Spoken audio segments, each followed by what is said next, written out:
Sholay Sholay film belongs to Gabbar Singh. Sholay belongs to Gabbar Singh, इस बात पे कोई बहस नहीं हो सकती, इस बात पे कोई डिस्कशन नहीं हो सकता, इस बात पे कोई डिबेट नहीं हो सकता। Sholay belongs to Gabbar Singh. आप बच्चन की कितनी भी तारीफ कर लो, धर्मेंद्र की कितनी भी तारीफ कर लो, हेमा मालिनी की, जया बच्चन की, गानों की, पिक्चराइजेशन की, डायलॉग्स की, सीन्स की, आपको जिस चीज की जितनी तारीफ करनी है आप कर लो, लेकिन इस चीज का कोई डिनाइल नहीं है कि Sholay belongs to Amjad Khan. Sholay belongs to the character of Gabbar Singh. Generally ये नहीं होता, लेकिन बहुत ही रेयरली ये चीज होती है कि एक फिल्म एक ऐसे कैरेक्टर की हो जाती है जो कैरेक्टर हीरो का किरदार नहीं है। जो हीरो का कैरेक्टर नहीं है फिल्म उसकी हो जाती है, ये बहुत रेयरली ही होता है। और हेरा फेरी में ये हुआ। बाबूराव गणपत राव आपटे का जो कैरेक्टर है, that is equivalent to Hera Pheri. Baburao Ganpat Rao Apte जो परेश रावल ने प्ले किया है, that is equivalent to Hera Pheri. इस चीज में कोई डाउट नहीं है, इस चीज में कोई डाउट नहीं है। आप अक्षय के बिना उस फिल्म को इमेजिन नहीं कर सकते, और आप सुनील शेट्टी के बिना उस फिल्म को इमेजिन नहीं कर सकते। लेकिन अक्षय और सुनील शेट्टी के बिना भी वो फिल्म बन सकती है, और फिर भी वो फिल्म मैजिक हो सकती है।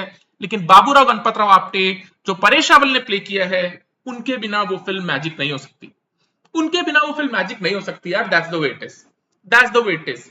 यहां पे ये चीज ध्यान में रखने की है कि बाबूराव गणपत राव आपटे का जो कैरेक्टर है, परेश रावल का जो कैरेक्टर है, any character comes on the screen through the directors vision.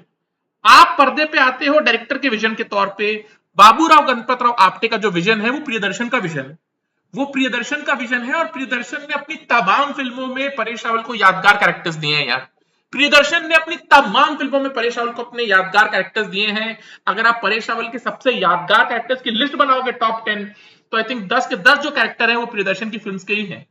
वो 10 के 10 कैरेक्टर प्रियदर्शन की फिल्म के ही हैं। और अब इस वक्त जब हेरा फेरी 3 बन रही है, मीडिया की खबरों के हिसाब से अक्षय कुमार ने उसके राइट्स खरीद लिए हैं फिरोज नाडेडवाला से, और अक्षय कुमार ने प्रियदर्शन को ऑनबोर्ड किया था एज अ डायरेक्टर। हम सब जानते हैं यार कि Akshay Kumar and Priyadarshan are like दो जिस्म एक जान। दो जिस्म एक जान। अक्षय कुमार प्रियदर्शन को मना नहीं कर सकते, और प्रियदर्शन जी अक्षय सर को मना नहीं कर सकते। ये लोग दो जिस्म एक जान है। अक्षय कुमार ने रिक्वेस्ट किया प्रियदर्शन को कि आप हेरा फेरी 3 डायरेक्ट कर लीजिए मेरे लिए। प्रियदर्शन केम ऑन बोर्ड, लेकिन परेश रावल ने मना कर दिया। परेश रावल ने मना कर दिया। मीडिया में खबरें ये आ रही हैं कि परेश रावल ने कुछ दिन की शूटिंग कर ली थी, और उसके बाद परेश रावल फिल्म से बाहर हो गए हैं। उसकी वजह ये है यार कि परेश रावल अब 70 साल के होने वाले हैं। परेश रावल अब 70 साल के होने वाले हैं, और हिंदी फिल्म इंडस्ट्री की हकीकत यह है कि 60 साल के बाद आपको आपका बेस्ट काम करने नहीं मिलता। आपको आपका बेस्ट काम करने नहीं मिलता। मुझे नहीं लगता कि शाहरुख खान का बेस्ट काम अब आने वाला है 60 साल की उम्र के बाद। हाँ, शाहरुख खान की सबसे बड़ी ब्लॉकबस्टर्स अब आ सकती हैं, लेकिन क्या शाहरुख खान का बेस्ट काम अब 60 साल की उम्र के बाद आएगा? I don't think so. I don't think so. Salman Khan का बेस्ट काम अब 60 साल की उम्र के बाद आएगा? I don't think so. I really don't think so यार। आई डोंट थिंक कि एक्टर्स का बेस्ट काम उनकी 60 साल के हो जाने के बाद आता है। परेश रावल को ये चीज का एहसास होगा। परेश रावल को पता है कि बाबूराव गणपत राव आपटे के बिना वो फिल्म नहीं बन सकती। परेश रावल सिर्फ मॉनिटरी रीजन से इस फिल्म को नहीं करना चाह रहे यार। That's the only way it is. That's the only way it is. देखो, अगर परेश रावल मेकर्स को ये कहे कि आउटर गैलेक्सी मेरे नाम पे करो, तब मैं ये फिल्म करने की सोचूंगा, तो भी मेकर्स को वो कोशिश करनी चाहिए। तो भी मेकर्स को वो कोशिश करनी चाहिए। परेश रावल इतने प्राइसलेस हैं इस फिल्म के लिए, नो डाउट। बट हकीकत ये है यार, फिल्म बिजनेस इकोनॉमिक्स पे चलता है। फिल्म बिजनेस इकोनॉमिक्स पे चलता है। आप कोई भी अमाउंट लेकर के फिल्म नहीं कर सकते। आप कोई भी अमाउंट लेकर के फिल्म नहीं कर सकते। That's just the way it is.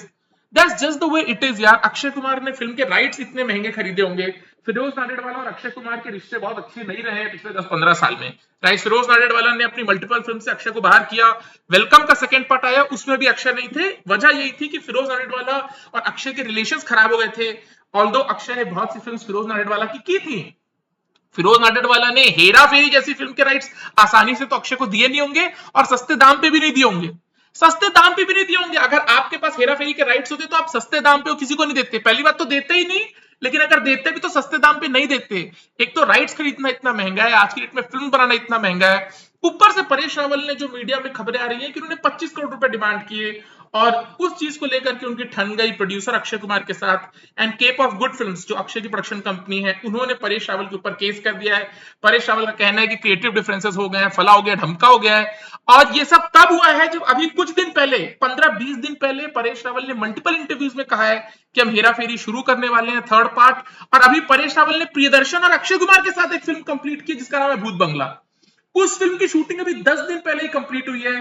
Paresh Rawal भी उस फिल्म में है, अक्षय कुमार भी उस फिल्म में है, असरानी साहब भी उस फिल्म में है, प्रियदर्शन उस फिल्म को डायरेक्ट कर रहे हैं और इन लोगों ने हिस्ट्री क्रिएट की है यार। इन लोगों ने हिस्ट्री क्रिएट की है। अक्षय कुमार, परेश रावल, प्रियदर्शन, असरानी साहब, इन चारों लोगों ने मिलकर के हिस्ट्री क्रिएट की है। But now Paresh Rawal does not want to do Hera Pheri 3। मैं प्रियदर्शन जी का एक इंटरव्यू पढ़ रहा था, वहां पे उन्होंने भी परेश रावल को क्रिटिसाइज किया है। उन्होंने भी कहा है कि परेश ने मेरी भी इज्जत नहीं की। एटलीस्ट परेश को सोचना चाहिए था कि मैंने अपनी हर फिल्म में उनको इतने यादगार रोल्स दिए और वो मेरे साथ जिस फिल्म को मैं डायरेक्ट कर रहा हूं उसको इस तरह से बैकआउट कर रहे हैं। ये सारी चीजें मीडिया में आ रही हैं। This is so heartbreaking यार। This is so heartbreaking यार। I can't believe कि Paresh Rawal is doing this to Priyadarshan and Paresh Rawal is doing this to Akshay Kumar. ये तीनों लेजेंड्स हैं, माइंड यू, ये तीनों हिंदी फिल्म इंडस्ट्री के लेजेंड्स हैं, परेश रावल, अक्षय कुमार और प्रियदर्शन। ये तीनों हिंदी फिल्म इंडस्ट्री के लेजेंड्स हैं। परेश रावल इस वक्त यार, रिश्ते की कोई वैल्यू नहीं है, रिश्ते की कोई वैल्यू नहीं है आज के डेट में। इस वक्त परेश रावल फिल्म नहीं कर रहे हैं पैसों की वजह से, और क्या रीजन हो सकता है? तो क्या क्रिएटिव डिफरेंसेस? परेश रावल को पता है कि बाबूराव गणपतराव आपटे का किरदार ही उनके लाइफ का सबसे इंपॉर्टेंट किरदार है। अब जब उस फिल्म का सेकंड पार्ट बनेगा, आप क्रिएटिव रीजन से उस फिल्म को नहीं करोगे, आप क्रिएटिव रीजन से उस फिल्म को नहीं करोगे। हम आपके हैं कौन का सेकंड पार्ट बन रहा है और माधुरी दीक्षित ऑनबोर्ड हो गई है, और अब सलमान खान क्रिएटिव रीजन की वजह से सूरज बड़जात्या को मना कर देंगे। ये पॉसिबल है? ये पॉसिबल है? डीडीएलजे का सेकंड पार्ट अगर बन रहा है, काजोल ऑनबोर्ड हो गई है, तो शाहरुख खान क्रिएटिव रीजन की वजह से मना कर देंगे? आदित्य चोपड़ा क्रिएटिव रीजन की वजह से मना कर देंगे? ऐसा नहीं होता यार, ऐसा नहीं होता। एक कैरेक्टर जो इमॉर्टल कैरेक्टर है, एक कैरेक्टर जिसको परेश रावल ने इमॉर्टल किया है, परेश को पता है कि मेरे बिना वो फिल्म नहीं बन सकती, इसलिए परेश रावल यार उस फिल्म में उसके साथ तोड़पानी करना चाह रहे हैं पैसे को लेकर के, जो कि सही भी है यार। बट रिश्ता भी तो कुछ होता है। अरे रिश्ता भी तो कुछ होता है। प्रियदर्शन और अक्षय कुमार का कितना करीबी रिश्ता है, अक्षय कुमार परेश रावल का कितना करीबी रिश्ता है, इन तीनों का आपस में कितना करीबी रिश्ता है। और परेश रावल प्रियदर्शन की फिल्म से इस तरह से बैकआउट कर चुके हैं, परेश रावल प्रियदर्शन की फिल्म से इस तरह से बैकआउट कर चुके हैं यार। और फैंस जो बैठे हुए हैं, right, I think 21st century की सबसे टॉक्ड अबाउट फिल्म हेरा फेरी है। 21st सेंचुरी की वर्ल्ड वाइड सबसे टॉक्ड अबाउट फिल्म हेरा फेरी है। सैटेलाइट पे आने के बाद, इंटरनेट की दुनिया पे आने के बाद और मीम वर्ल्ड के पेनिट्रेशन के बाद उस फिल्म का स्टॉक बढ़ा है और अभी उस फिल्म का स्टॉक और बढ़ेगा, राइट। और ये सारी चीजें परेश रावल को पता है, but Paresh does not want to do the film.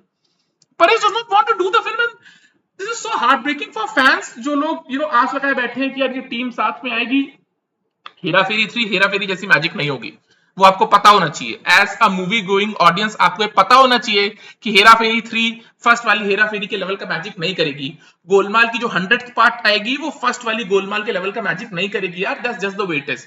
3 idiots की 5000वीं पार्ट आएगी, वो पहले लेवल की 3 इडियट्स का मैजिक नहीं क्रिएट करेगी। ये हकीकत है, ये हकीकत है। बट यही चीज है यार कि आप फिर से उस एक्सपीरियंस को रिलीव करने के लिए थिएटर में अपनी फैमिली के साथ, अपने फ्रेंड्स के साथ जाते हो, और जो एक पंच लाइन्स है, जो मैजिक है, जो बाबू भैया और राजू की मस्तियां हैं, जो श्याम और राजू की मस्तियां हैं, किस तरह से राजू श्याम और बाबू भैया को फंसाते हैं पूरे सिचुएशन में, ये सारी चीजों को रिलीव करने के लिए आप थिएटर जाना चाहते हो। पर जो सबसे इंपॉर्टेंट किरदार है वो फिल्म का हिस्सा नहीं बनना चाहते। और सबसे ज्यादा हार्ट ब्रेकिंग ये, फिल्म ना बने यार, फिल्म ना बने। आई डोंट केयर कि फिल्म बनती है या नहीं बनती हेरा फेरी 3। हकीकत ये है यार कि रिश्ता भी कुछ होता है। परेश रावल, प्रियदर्शन और अक्षय कुमार ने साथ में हिस्ट्री क्रिएट की है, इन लोगों ने इंडिविजुअली हिस्ट्री क्रिएट की है। इन लोगों ने हिंदी फिल्म इंडस्ट्री में स्वर्णिम अक्षर पे अपना नाम को गुदवाया है, राइट। एटलीस्ट परेश रावल को ये तो सोचना चाहिए था कम से कम कि मैं प्रियदर्शन की फिल्म से बैकआउट ना करूं। चलो अक्षय कुमार की फिल्म से बैकआउट कर रहे हो, समझ में आता है, बट प्रियदर्शन यार, सिर्फ प्रियदर्शन। हंगामा में प्रियदर्शन ने जो रोल दिया परेश रावल को, मालामाल वीकली में उनको जो रोल दिया, हेरा फेरी में जो उनको रोल दिया, दे दनादन में उनको जो रोल दिया, पिछले 15 साल में परेश रावल का सबसे यादगार कैरेक्टर कौन सा है मुझे बताओ? टाइगर जिंदा है में छोटे से रोल के लिए साइड में, वो छोटे से रोल के लिए वो साइड में, टाइगर जिंदा है में, राइट। पिछले 15 साल में परेश रावल का एक भी यादगार कैरेक्टर नहीं आया है। आई थिंक दे दनादन में उनका जो कैरेक्टर था, चंकी पांडे के फादर, वही उनका पिछले 15 साल में सबसे यादगार कैरेक्टर है। And that film has been directed by Priyadarshan. And I just can't believe यार कि इस तरह से रिश्ते खराब कर रहा है कोई इंसान। ठीक है, पैसे इंपॉर्टेंट है, और जैसा कि मैंने आपको बताया, अगर परेश रावल आउटर गैलेक्सी भी डिमांड करते हैं, उनको आउटर गैलेक्सी मिलनी चाहिए for playing Baburao Ganpatrao Apte. But that character is Priyadarshan's vision, that character is Priyadarshan's vision, right. Radhe Shyam Tiwari Hungama, that character is Priyadarshan's vision, right. Malamaal weekly में वो लॉटरी बेचने वाला, दैट इज प्रियदर्शंस विजन। ये प्रियदर्शन ने परेश रावल को दिया था। एटलीस्ट प्रियदर्शन के बारे में तो सोचना चाहिए मेरे हिसाब से यार। प्रियदर्शन के बारे में तो सोचना चाहिए परेश रावल को मेरे हिसाब से। अगर प्रियदर्शन डायरेक्टर नहीं है, कोई भी और डायरेक्टर है, आप उनकी फिल्म से वॉकआउट कर रहे हो, does not matter, right, but it's Priyadarshan यार, इट्स प्रियदर्शन। क्या कहा जाए यार, क्या कहा जाए, मतलब आज से कुछ साल पहले आपको पता होगा कि अक्षय कुमार को रिप्लेस करना चाहते थे फिरोज नाडियाडवाला, कार्तिक आर्यन को ऑनबोर्ड कर रहे थे, फिर अक्षय कुमार ने हिंदुस्तान टाइम समिट में कहा कि मैं नहीं करने वाला Hera Pheri, I did not like the script and all that. फिर अक्षय कुमार ने राइट्स खरीदे, सुनील शेट्टी करने को तैयार है, प्रियदर्शन, राइट, अक्षय सुनील प्रियदर्शन सब साथ में आ गए, असरानी साहब साथ में आ गए, परेश रावल बाहर हो गए, परेश रावल बाहर हो गए और फिल्म अटक चुकी है, फिल्म अटक चुकी है। और सीधी सी बात है यार, आप परेश रावल के बिना फिल्म बनाने को बना सकते हो, मैजिक तो वैसे भी नहीं होगा, परेश रावल आएंगे तो भी फर्स्ट वाली हेरा फेरी के लेवल का मैजिक नहीं होगा, राइट, लेकिन परेश रावल जब नहीं होंगे तो यार it just leaves a bitter taste in your mouth, it just leaves a bitter taste in your mouth, but that's the way it works, that's the way it works यार। इस बार राजू ने बाबू भैया को नहीं फंसाया है, इस बार बाबू भैया ने राजू को फंसा दिया, इस बार बाबू भैया ने राजू को फंसाया है, तो ठीक है, पहली वाली हेरा फेरी देखो और दूसरी वाली हेरा फेरी देखो, और गरम मसाला प्रियदर्शन का विजन, राइट, उसमें भी जो मैम्बो का कैरेक्टर है परेश रावल का, Priyadarshan wrote all these memorable characters for Paresh Rawal. It's Paresh Rawal on screen, but it's Priyadarshan's vision. It's Priyadarshan's vision, right? अब प्रियदर्शन जिस फिल्म को डायरेक्ट कर रहे हैं उससे परेश रावल इस तरह से बाहर हो गए हैं, इन लोगों का इतना गाढ़ा दोस्ती है, इतना गाढ़ा कोलैबोरेशन है, उसके बावजूद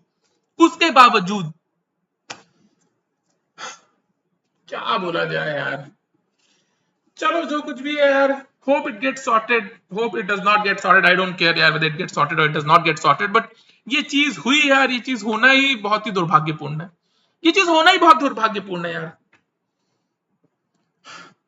आप सोचो ना, अक्षय कुमार ने प्रियदर्शन को रिक्वेस्ट किया आप डायरेक्ट करो, प्रियदर्शन ने कहानी वहानी कुछ नहीं सुनी, प्रियदर्शन ने हाँ बोल दिया कि आपकी फिल्म मैं डायरेक्ट करूंगा, राइट, प्रियदर्शन ने भूत बंगला एक और फिल्म करने वाले अक्षय के साथ जिसमें सैफ अली खान भी है, राइट, अक्षय कहानी भी नहीं सुनते प्रियदर्शन से, इतना गाढ़ा रिश्ता है इन लोगों का, और इतना ही गाढ़ा रिश्ता है परेश रावल और प्रियदर्शन का, लेकिन फिर भी चलो छोड़ो यार, बाय।